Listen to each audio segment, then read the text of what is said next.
현대인에게 가장 필요한 것은 어떻게 보면 용기라고 생각이 됩니다. 근데 많은 사람들이 용기에 대해서 착각을 하고 있는 게 있어요. 어떨 때 용기가 있을까요? 어떤 사람은 돈이 있으면 마음대로 할 수 있으니까 용기가 있다고 생각을 합니다. 어떤 사람은 지식과 환경이 용기를 준다고도 말합니다. 어떤 사람은 공부를 많이 하면 아는 지식이 있어서 용감할 것이라고 합니다. 또 내게 주어진 환경이 더 지금보다 좋아지면 용기가 있을 거라고 말합니다. 그럼 어떻게 보면 정반대라고 생각이 됩니다. 결코 그렇지 않습니다. 사람들이 지지를 받거나 형편이 좋아지거나 이러면 용기가 생길 거라고 하는데 그렇지 않습니다. 전도서 1장 16절을 보면 여러분 지혜가 있으면 뭐만 더한다고요? 근심을 더할 뿐이라 라고 말씀을 합니다.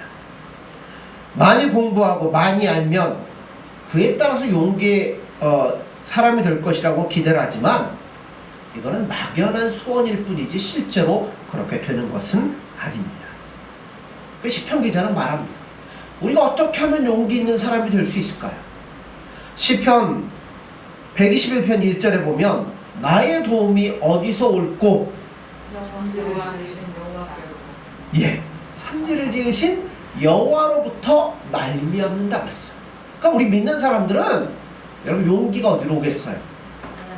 하나님으로부터, 예수님으로부터 우리에게 주어지는 것이지 돈이나 지식이나 지혜나 환경이나 이런 것 때문에 용기 있게 사는 것이 아니라는 겁니다. 오히려 더 어렵고 더 가난하고 더 형편이 좋지 않은데 용기 있게 사는 사람들을 우리는 많이 볼 수가 있습니다. 또 어떤 사람들은 도덕성에 기대하기도 합니다. 내가 흠도 없고 깨끗하면 용기가 있으리라 말합니다. 의로운 사람의 용기가 있다고 말합니다. 어떻게 보면 맞는 이야기예요. 내가 깨끗하고 의로울 때 내 말에 힘이 실릴 수 있고 내 행동에 용기가 생길 수 있습니다. 그러나 여러분 그건 이론으로만 가능한 것. 왜 안 될까요? 하나님 앞에 의인은 없나니 하나도 없다고 그랬어요. 그러니까 누가 자기의 깨끗함으로 자기의 의로움으로 용기 있게 말할 수 있는 자가 누가 있겠어요? 아무도 없습니다. 그러므로 용기 있게 살려면 먼저 성경을 봐야 돼요. 그것은 어떨 때 용기가 있냐면 우리가 예수님의 온전한 은혜 안에 거하게 될 때 용기가 생기는 거예요. 예수님의 은혜, 예수님의 사랑 이것을 바로 깨달을 때 우리 안에 용기가 생기기 시작한다는 겁니다. 이걸 대표적으로 보여주는 사람이 오늘 본문에 나오는 베드로예요. 그들은 지금 어디에 서 있냐면 사내들인 공회 앞에 서 있습니다. 얼마 전에 이 앞에 누가 서 있었어요? 예수님이 서 계셨습니다. 거기서 예수님이 재판을 받으셨는데 재판이란 바른 법과 바른 법 이해 위에 서야 되는 거예요. 그런데 이들은 무법자들이었어요. 믿을 수 없는 법정이었습니다. 또한 이 공회는 뭐까지 쥐고 있냐면 생사건까지 쥐고 있어요. 그러기에 베드로는 며칠 전에 예수님이 재판을 받으실 때 거기 어떻게 되나 보러 왔다가 어떤 사건이 벌어집니까? 어떤 한 여인이 너 예수님이 제자 아니냐? 뭐라 그래요? 나 아닌데요? 또 조금 있다 맞는데? 그러니까 뭐라 그래요? 난 모릅니다. 그래서 삼중부인을 하죠. 부인하고 맹세하고 저주까지 했던 경험이 있습니다. 바로 그 자리에 누가 섰어요? 베드로가 지금 서 있는 겁니다. 생각해 보세요. 예수님이 잡혀가시기 전에 사람들이 나를 다 이렇게 할 때 베드로가 뭐라 그래요? 주님, 내가 결단코 내 목숨을 다해서라도 이 일을 맡겠습니다 라고 말했던 자가 바로 베드로입니다. 그런데 그 용기가, 그 의지가 어떻게 됐어요? 완전히 무너져 버렸습니다. 어떻게 보면 나약하고 치사하고 더럽고 어떻게 이렇게 될 수 있을까요? 바로 그 자리에 지금 누가 섰냐면 베드로가 서 있다는 겁니다. 어떻게 보면요, 베드로는 그 사건을 두고서 평생 잊지 못할 트라우마 같이 생겼을 거예요. 독일에 가면 신규 교회 꼭대기에 뭐가 서 있는 줄 아십니까? 한국은 교회 꼭대기에 뭐 있어요? 십자가 있습니다. 독일은 뭐 있어요? 닭이 있습니다. 꼭대기, 성전 꼭대기에 닭 모형이 이렇게 매달려요. 왜 그럴까요? 사람들이 물어봤어요. 아, 도대체 이거 왜 이렇게 했냐? 자기들도 모른대요. 그래서 뭔 얘기 하냐면, 저거 보면 생각나는 거 있을 거 아닙니까? 생각나는 대로 하십시오. 자, 오늘 여러분에게 묻습니다. 닭 왜 매달려 있을까요?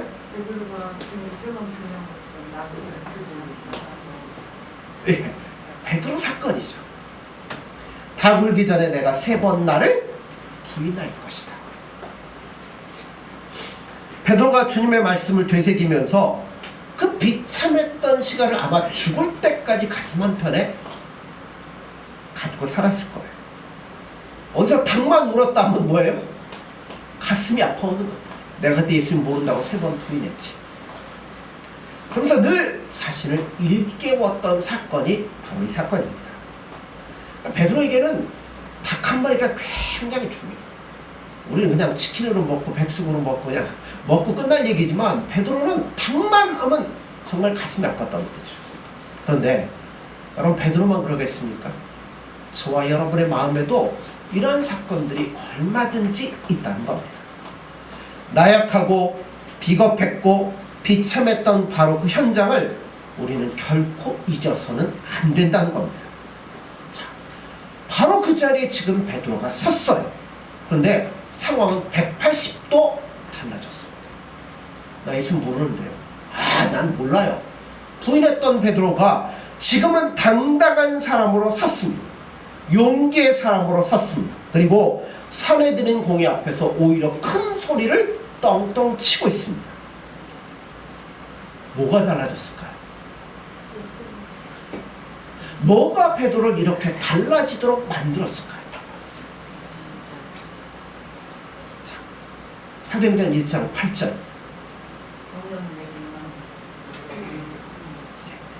성령이 너에게 마시면 너희가 권능을 받는다고 했어요. 바로 베드로가 이렇게 바뀔 수 있었던 것은 성령의 충만함 때문이라고 생각합니다. 예수님의 말씀대로 성령이 임하자 그들에게 권능이 생기는데, 이 권능이 뭐예요?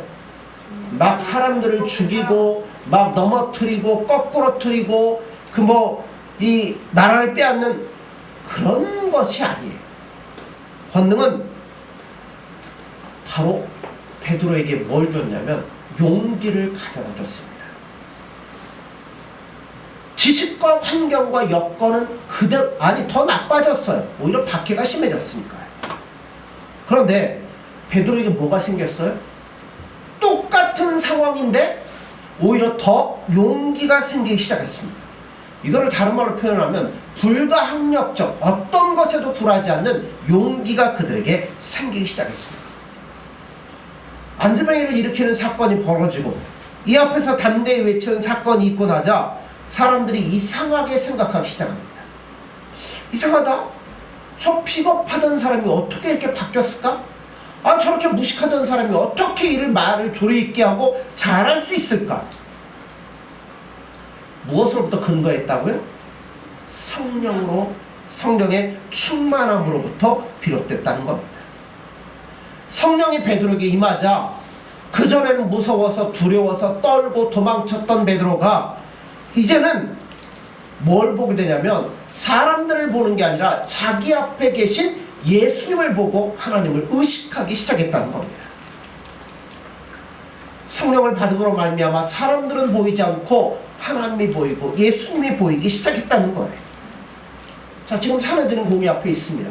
거기에 수많은 바리새인 막 위협하는 이 제사장들 다 있는데 뭐예요? 안 보여요. 그건 안 보이고 누구밖에 안 보여요? 예수님밖에 안 보이더라는 겁니다. 그래서 뭐라고 얘기해요? 하나님 앞에서 누구의 말을 들어야 하겠느냐? 내가 하나님의 말씀을 들어야겠느냐 아니면 너의 말을 들어야겠느냐 당당히 그들에게 선포를 하기 시작합니다. 그러면 우리가 용기 있게 살려면 누가 보여야 돼요? 예수님.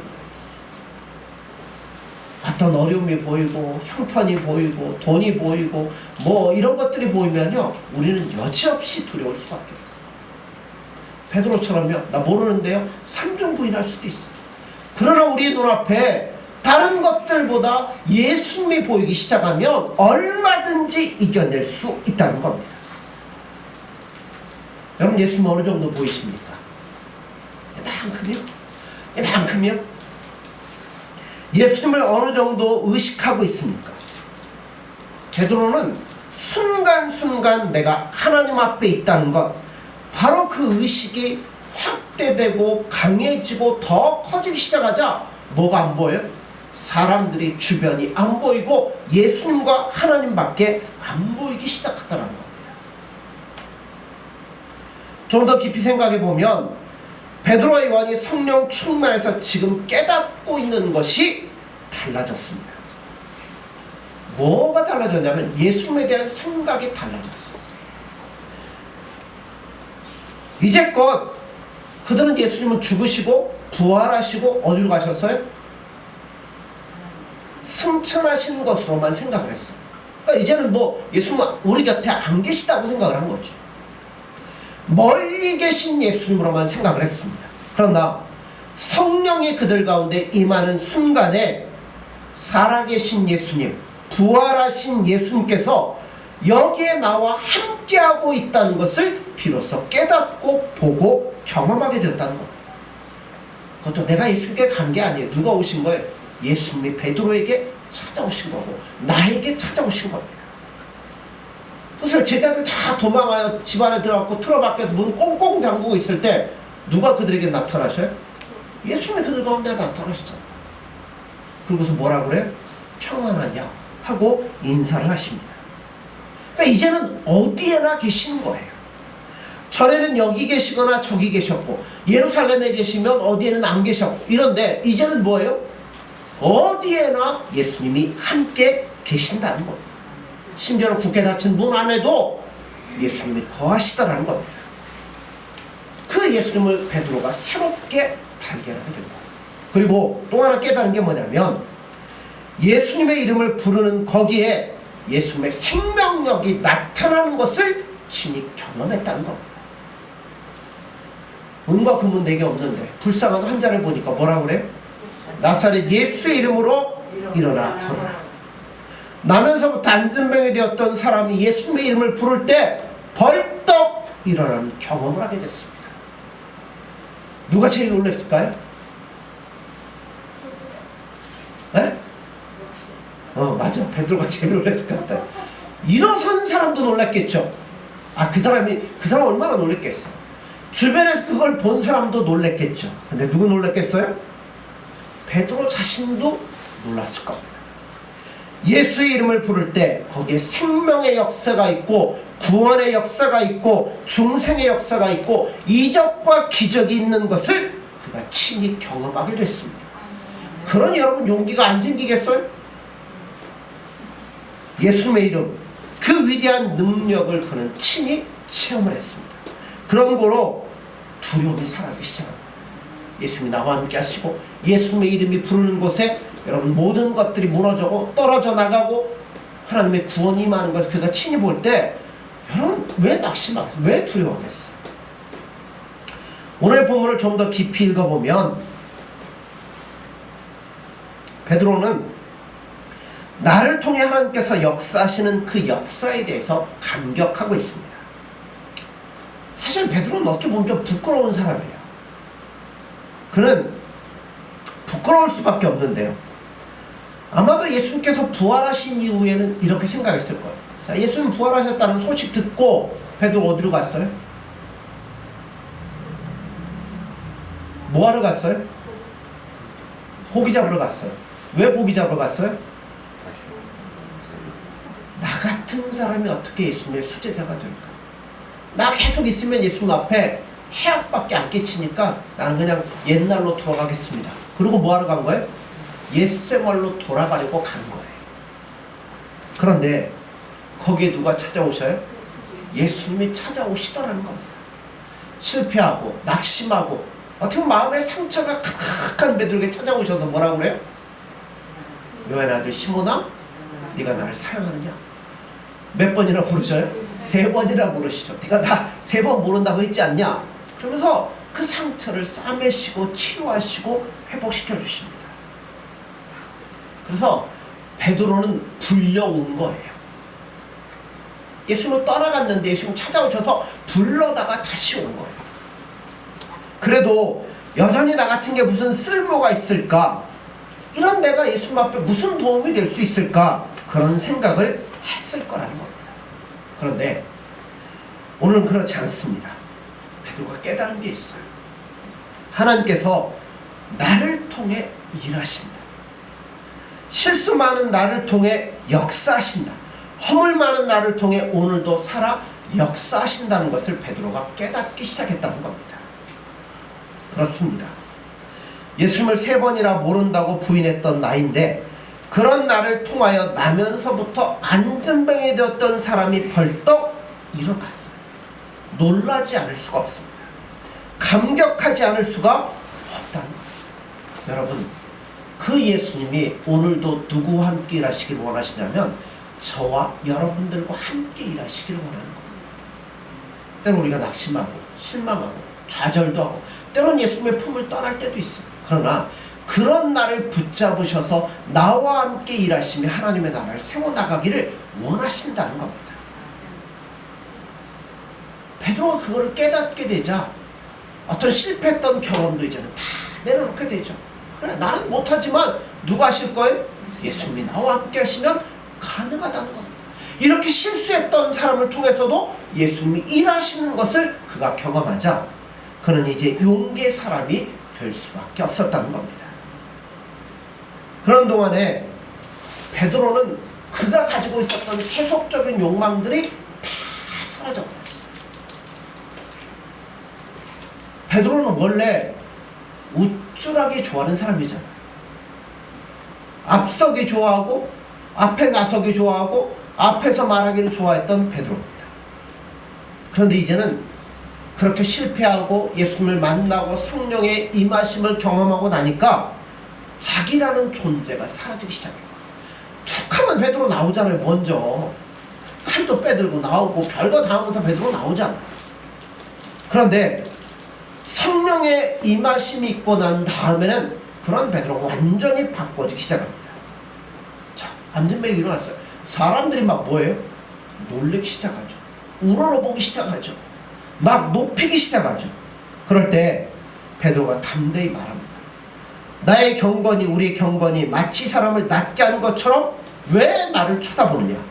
다만 예수의 이름이 저를 낮게 한 것이니라. 나는 아무것도 한 게 없다. 세속적인 욕망이나 자기자랑 이런 것들이 다 사라져버렸습니다. 심지어는 자기의 경건도 이제는 문제가 되지 않는다는 겁니다. 이게 예수님의 은혜 안에 사는 사람들의 모습이에요. 우리가 노력해서 의로워지면 얼마나 의로워지겠고요. 우리가 하면 얼마나 할 수 있겠습니까? 아니에요. 우린 처음부터 끝까지 다 뭐예요? 예수님의 은혜로밖에는 살아갈 수 없다는 겁니다. 오직 은혜로 내가 있는 것을 알았기 때문에 그는 용기의 사람이 될 수 있었다는 겁니다. 1920년 일제 치하죠. 김인서 장로가 독립운동을 하다가 감옥에 갇혔습니다. 그때 감방에는 또 한 사람의 독립운동가가 있었는데 이 사람이 윤병구 선생이라는 사람입니다. 이 사람이 김인서 장로를 만나자 대뜸 욕부터 하기 시작해요. 왜 그러냐면 이 사람은 비폭력과 무장주의에 대해서 비난하는 사람이에요. 뭐라고 일하냐면 성에 보면 누구든지 오른뺨을 때리거든 왼뺨을 돌려대라 했는데 그따위로 해갖고 독립을 어떻게 하겠냐는 거예요. 한 대 때리면 나는 가서 2대를 때리고 폭력을 하면 더 큰 폭력으로 이들을 물리쳐야 독립을 하지 어떻게 독립을 할 수 있습니까? 그때 김인서 장로가 이렇게 대답을 했다고 합니다. 뺨을 치는 자에게 마주대하여 치는 것은 혈기의 용맹이요 소인의 용맹이요 필부의 용기일 뿐입니다. 또 한 사람밖에 대적할 수가 없습니다. 그러나 오른뺨을 치는 자에게 왼뺨을 돌려대는 것은 거룩한 용기요 만인을 감복케 하는 대용이요 영적인 용기입니다 라고 얘기를 했답니다. 얘기를 듣고 이 윤봉구 선생이 감동을 받아가지고 그때부터 예수를 믿고 기독교인이 되었다는 이야기가 있습니다. 오른뺨 때리면 어떻게 해야 돼요? 주먹으로 그냥 그죠? 세상 사람들은 그렇게 해요. 근데 오른뺨 때리는 사람은 왼뺨 갖다 대면 사람들이 뭐라고 그랬어요? 이렇게 얘기하겠죠. 여기에다가 사랑을 운운하고 용서를 이야기하면 바보 같은 짓이라고 얘기할 수도 있어요. 그러나 이것이 진정한 용기라는 것은 여러분 성령 받은 사람들밖에는 모른다는 겁니다. 좀 더 나아가서 베드로의 이 용기의 근본은 죽음의 문제조차도 뛰어넘는 것을 보게 되었습니다. 성령을 통해서 그는 생명의 해결을 봤어요. 이제는 언제 죽어도 상관이 없습니다. 왜요? 미래를 알거든요. 미래가 보입니다. 종말이 보입니다. 부활의 아침이 보이더라는 거예요. 그런 거로 생사의 문제와 상관없이 당당한 용기의 사람이 될 수 있었다는 겁니다. 여러분 용기는 어디로부터 가능할까요? 성령이 은혜가 우리 안에 임할 때 가능해지는 겁니다. 성령 안에서 보는 자, 성령 안에서 듣는 자, 성령 안에서 깨닫고 성령 안에서 체험하는 자만이 여러분 이 은혜를 알게 된다는 겁니다. 그 은혜 안에 온전히 거할 때 우리가 용기 있는 자가 되리라 믿습니다. 오늘 주님은 우리를 그렇게 부르셨습니다. 그러므로 사랑하는 성도 여러분들 더 예수님 사랑하십시오.